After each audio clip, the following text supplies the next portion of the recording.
દ્વારકામાં એરપોર્ટ બનાવવા જમીન લેવા સામે ખેડૂતોએ બાયો ચઢાવી છે। તેઓનું કહેવું છે કે જમીન લેવાના તંત્રના ઇરાદા અમે બર નહીં આવવા દઈએ।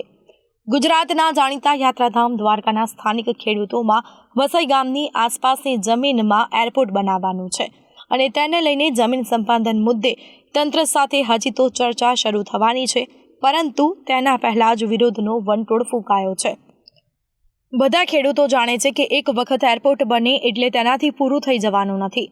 પછી તેને લગતી બીજી સેવાઓ વિકસાવવા માટે તંત્ર વધુને વધુ જમીન સંપાદન કરશે અને તેથી તેમના હાથમાં કશું જ રહેવાનું નથી અને તેના કારણે ફક્ત અસરગ્રસ્ત વસઈ ગામ જ નહીં, તેની જોડેના કલ્યાણપુર, મેવાસા અને ઘટેચી ગામના ખેડૂતો પણ વિરોધ પ્રદર્શનમાં ઉતરતા તંત્રને પણ ચોંકાવવાના દાડા આવ્યા છે। થોડાક ટાઈમ પહેલાં 2-4 દિવસ પહેલાં સોશિયલ મીડિયામાં એક લેટર વાયરલ થયો હતો। વસઈ એરપોર્ટ જમીન સંપાદનના મૂલ્યાંકન માટે ટીમ આવવાની હતી અને જે ખેડૂતો અસરગ્રસ્ત સર્વે નંબરો છે એમને મુલાકાત કરી અને એમની સાથે ચર્ચા વિચારણા કરવાની હતી। એટલે મોટી સંખ્યામાં ખેડૂતો આજે વસઈ ખાતે ભેગા થયા છે।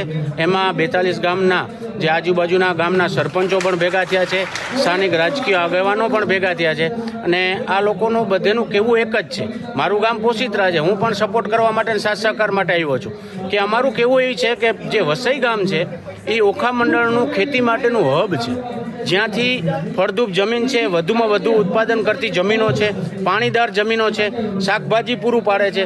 તો આવી જમીનોના ભોગે વિકાસ કરવો એ યોગ્ય નથી।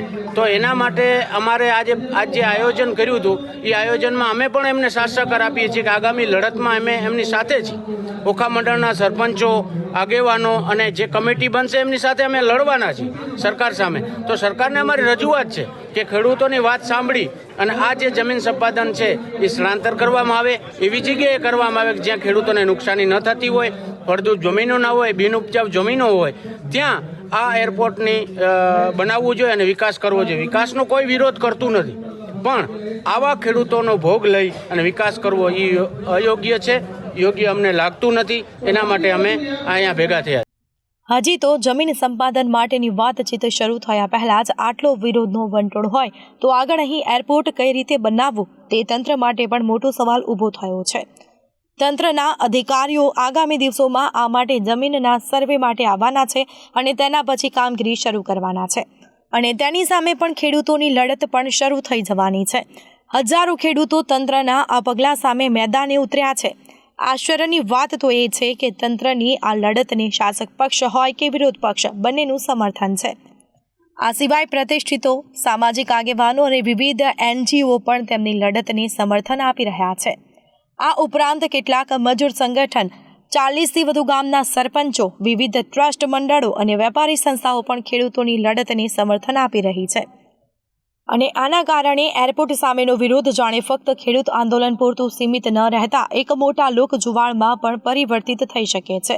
વસઈમાં યોજાયેલી આ અંગેની ખેડૂત મીટિંગ ગરમાગરમ રહી છે, જેમાં દરેક ખેડૂતની એક જ રટ હતી કે અમે અમારી જમીન નહીં આપીએ, એરપોર્ટ માટે અમે અમારી જમીન નહીં આપીએ, અમારા આ નિર્ણય માટે અમે મરી ફીટવા પણ તૈયાર છીએ।